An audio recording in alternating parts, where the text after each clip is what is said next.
My name is Laurent Pueyo, and I'm an astronomer at the Space Telescope Science Institute. I did my undergrad at École Normale Supérieure in Cachan in France. And then I went for Princeton for graduate school. I do research on exoplanets, taking a picture of the planet next to a nearby star. You have a star that's 10 billion times brighter than the planet. Both the light of the star and the planet get into your telescope. What you need to use is an optical device that's called a coronagraph. It's just a filter, but it's a very clever filter that's able to make the difference between starlight and planet light. In terms of coronagraph design themselves, I would say 2 or 3 years ago, all we really knew well is when the telescope looks like a big circle.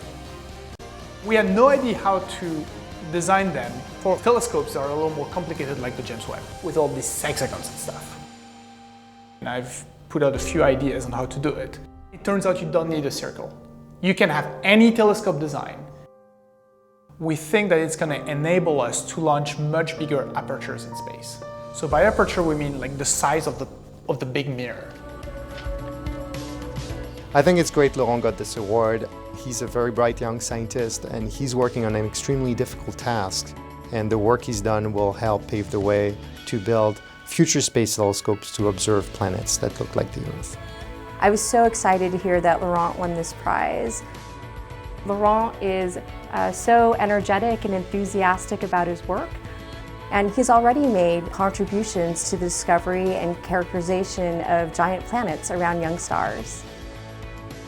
I liked to build stuff. I was a Lego kind of kid.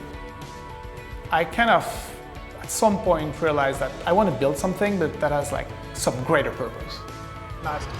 Greater purpose is, of course, to detect a planet that looks like Earth.